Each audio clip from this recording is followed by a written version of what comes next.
Taliban terror on full display. A 21-year-old woman dragged out of car, shot dead. Her crime, not wearing a veil. Is Afghanistan returning to its dark days? As the Taliban gains ground again in Afghanistan, the fate of Afghan women hangs in balance again. Taliban's terrorists shot down a 21-year-old woman reportedly for not wearing a veil. The terrorists allegedly dragged the young woman out of a car as she was on her way to Balkh district center. However, Taliban spokesperson Zabihullah Mujahid has denied the allegations. But public torture and brutality against women have become Taliban's hallmark, and social media has exposed it. Women have allegedly been tortured for venturing out of their homes alone, singing, having romantic relationships, and for not covering their faces.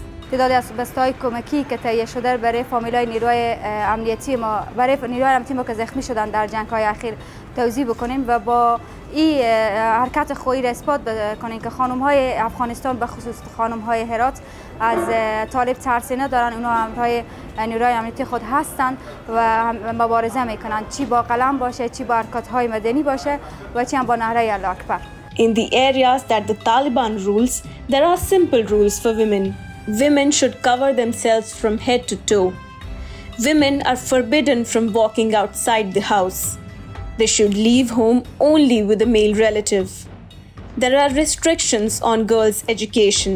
Despite its claims of being a new Taliban, all of this is reminiscent of the dark period when the Taliban controlled 90% of Afghanistan. While it has been trying to project itself as a reformed group that has shed its oppressive ways, these incidents expose their lies. The Taliban have controlled 90% of Afghanistan since 1996, when they unilaterally declared an end to women's basic human rights. The restrictions on women's freedoms in Afghanistan are unfathomable to most Americans. Women are banished from working. Girls are not allowed to attend school. Women and girls cannot venture outside without a burqa, which they are forced to wear.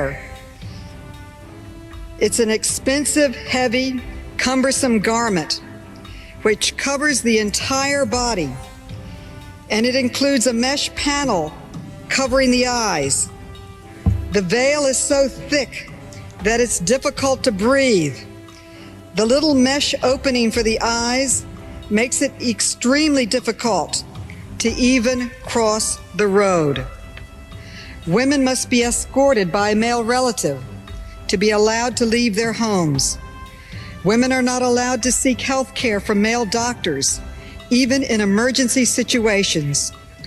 Female doctors and nurses are not permitted to work, so women and girls are dying from treatable illnesses. From 1996 to 2001, Taliban controlled 90% of Afghanistan. In November 2001, the US State Department released a report calling out the atrocities of Taliban against women. The report pointed out how Afghan women were not just deprived of basic rights, but were subjected to public executions and brutality.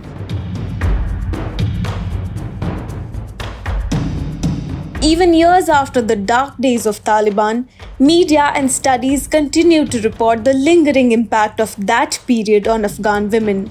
Fearing the return of the old days, reports suggest many Afghan women have taken up arms against the Taliban.